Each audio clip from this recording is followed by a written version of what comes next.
Ya, assalamualaikum warahmatullahi wabarakatuh. Berjumpa lagi dengan IME Tutorial. Oke, pada kesempatan ini ya, saya akan bahas materi tentang trigonometri dasar, yaitu perbandingan trigonometri, yaitu perbandingan pada sisi-sisi yang terdapat pada segitiga siku-siku.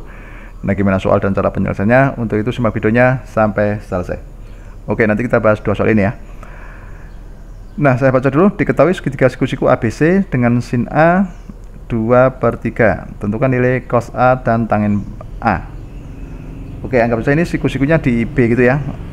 Nah, sekarang coba ini kita bahas, ini siku-siku di B. Oke, kita gambar dulu ya. Kita ingat rumus sin itu apa? Kalau di sini ada A, oke ya, di sini ada B, di C ya. Siku-siku di sini ya. Nah, caranya letakkan dulu panjang sisi siku-siku yang diketahui. Misalkan sini. Di sini kan sin A kan di sini ya.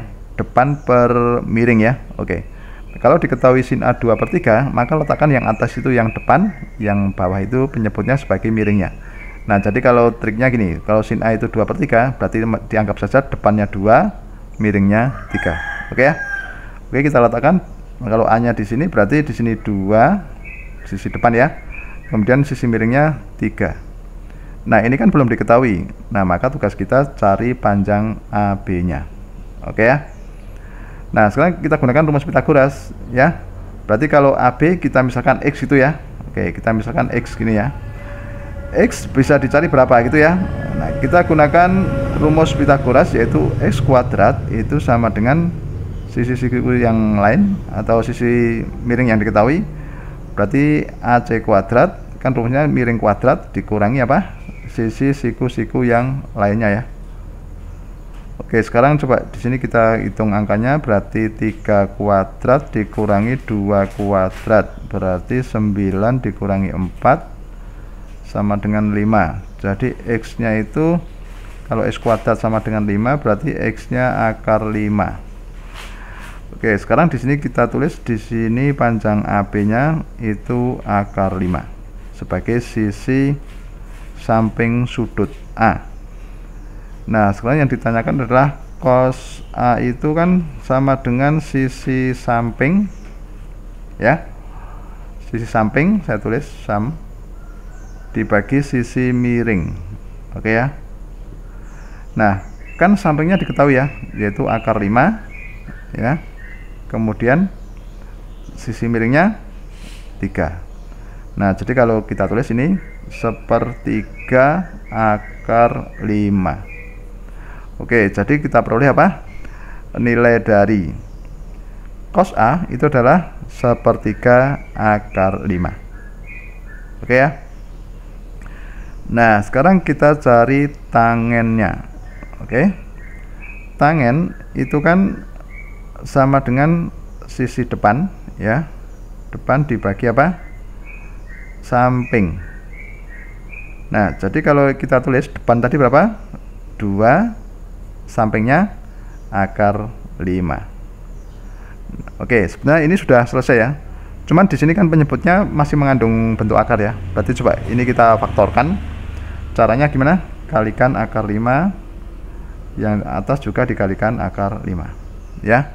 Biar nanti penyebutnya jadi suatu bilangan bukan bentuk akar. Oke, yang bawah kan akar 5 dikali akar 5 itu kan 5 ya. Nah, jadi di sini bisa ditulis 2/5 gitu ya. Di sini akar 5. Oke, jadi kita peroleh tangen A itu sama dengan 2/5 akar 5. Gitu ya, mudah ya. Oke, sekarang yang nomor 2. Coba, ini soalnya setipe ya. Diketahui segitiga PQR siku-siku DI, nah, dengan tangen P sama dengan akar 7/3. Tentukan nilai sin P dan cos P. Oke, caranya sama ya. Kita anggap saja di sini ada segitiga siku-siku PQR gitu ya. Anggap saja segitiga siku PQR, siku-siku DI ya. Sementara diketahui itu tangen P itu akar 7/3.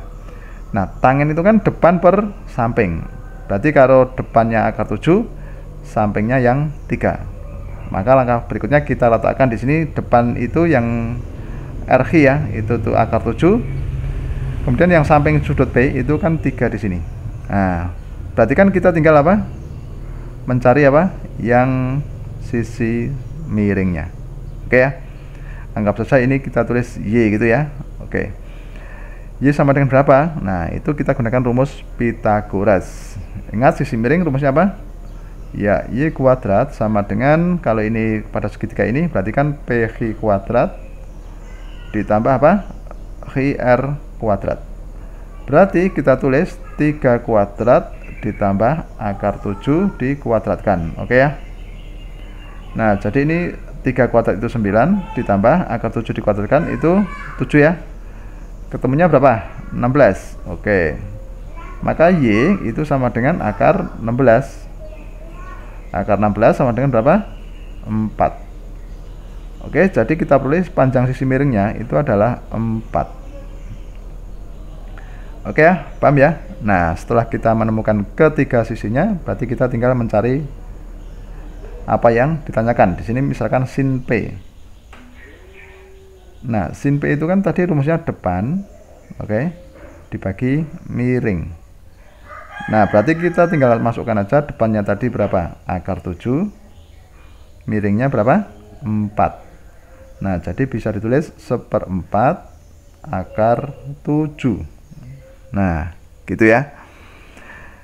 Nah, kalau nilai cos P itu tadi kan apa? Rumusnya adalah cos P itu kan miring, samping ya, dibagi miring. Oke ya. Nah, sampingnya berapa? Sampingnya 3, miringnya 4. Oke, jadi hasilnya adalah 3/4. Artinya nilai cos P itu adalah 3/4. Oke ya, gitu. Paham ya untuk ini ya, perbandingan pada segitiga siku-siku dalam kita mencari nilai-nilai trigonometrinya. Oke, udah paham? Ya, demikianlah tutorial dari saya. Semoga bermanfaat. Assalamualaikum warahmatullahi wabarakatuh.